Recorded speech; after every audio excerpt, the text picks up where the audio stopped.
Okay, Mr. McGrath from the Institute of Justice commented about braiding, and he stated that the permitting of braiding is unnecessary.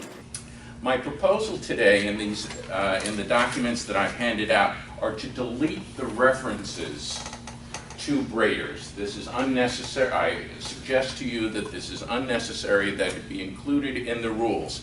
So Additionally, Senator Barrow addressed the braiding issue and has the opposite view, that the permit should be in place. And so I believe that this is very, very important. I've had my hair braided before, and I thought because my hair was thick, that it was okay that I let it stay in a little too long. And I found out that my hair is thick, but it's fine. And as a result of that, I actually had some breakage and actually lost some of my hair. And so that was not told to me. Can I ask you a question? Sure. The person that braided your hair was unlicensed? No, they were actually licensed, but they didn't tell me. First of all, probably it stayed in too long. I had it in there for 2 months. That probably was too long, but I got really comfortable with that. But I thought because my hair was thick that I didn't have to worry about that. And then when I took it down, I found out, yeah, it's thick, but it's fine. And I should have taken it out 2 weeks earlier. Right. But she still didn't tell me. Right. Yeah, but she was licensed. Okay. And the other thing I think that's important is that if we don't have this regulation, then there would be no state inspection for safety or sanitation. And I think that's something that we have to protect the public with, making sure that safety and sanitation is followed. So another reason why it's very important we keep this rule. A lot of people in our industry have been talking about deregulation, and I'm here to speak on it. Well, I think our industry really needs to tighten up and get better, or just eliminate it altogether. And the reason I think the regulation is even being discussed is because I feel the cosmetologists see no value in many of the state boards that exist in this country. Mr. Kudry refers to is people who, there's a scheduling issue, they didn't get the hours on time, that they didn't get their paper, they were a little slow to get their paperwork in, and then they go 3 months, and then they haven't touched hair, and then they get very discouraged, and that's the thing. And they start waiting tables, or then we lose them. Yeah. And I mean, my biggest thing is for a 20-year-old kid to spend $20,000 to go to school and not have the opportunity, or lose the opportunity based on time or someone else's. I have one more thing and then I'll be done. So a piece of paper and paying dues does not make me a professional. Adhering to the highest standards in the United States and continuing to perfect my craft makes me a professional. Yeah, and under this permit, there has to be a licensed cosmetologist that works in the facility. Is that? It would be in a licensed facility, yes. And that's what it is.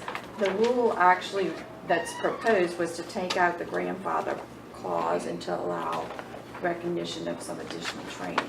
So, but Mr. McGrath proposed that the 500-hour rule be removed. That's the guy, the boy that came here, right? That's outside of the substance of this rule. Where do they work? Can they open their own salon, or do they have to work at a cosmetology shop? It has to be licensed as a cosmetology facility. So they would have to work in the cosmetology. That's what it salon. has been since the alternative hair care permit was adopted. It's always been that they work in a cosmetology facility. Because if it's not, then we can't govern them, right? Correct. All the permittees were to work in a cosmetology facility that we have up until this threading permit. This is the first time that the board is creating a special permit for a facility. So threading would be allowed in a threading facility.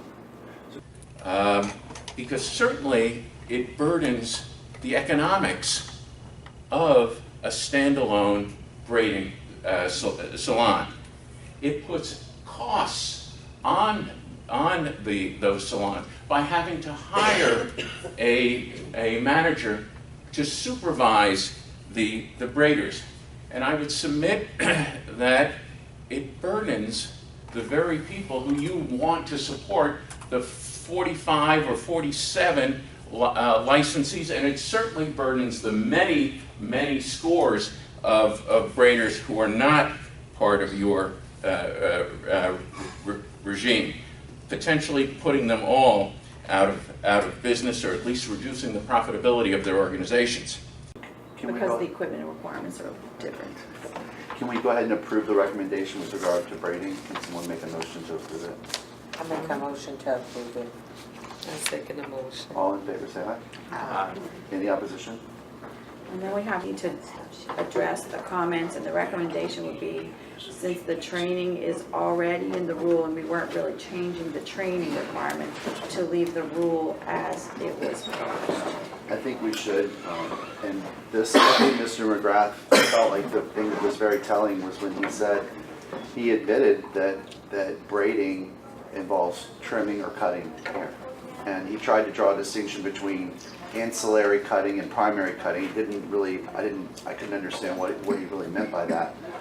Yes. Do you know, and I know you're not a cosmetologist or a braider, you're an attorney, but do you know if braiders ever use scissors in the course of doing their work? I do.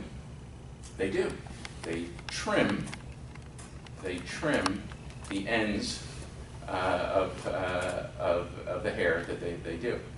And so the definition that was put before the legislature last year allowed for the use of scissors as an incidental part of braiding.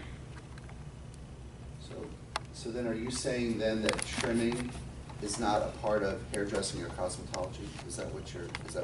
No, I'm saying that that it is only incidental to braiding. I respect that the trimming is the core. The differences are that the core of hairdressing cosmetology is the cutting of hair, whereas it is only incidental to braiding. But you and you did say that braiders do trim hair. I did, and I do. Okay. Thank you. But cutting hair is the core of cosmetology. And so if that is happening, it needs to be happening in a licensed facility. Any comments or discussion? Louisiana is one of the outliers. With 500 hours, it is second only to Oklahoma in terms of the burdens that it places on hair braiders. By contrast, 23 other states have exempted hair braiders, and there is not an epidemic in those 23 other states. In fact, all you have to do is look across the border at Mississippi and see the success that braiders are having in Mississippi. In other states, last year, just to mention three, Indiana, New Hampshire, and South Dakota exempted completely braiders from their cosmetology statutes. And so there is no license, there is no registration.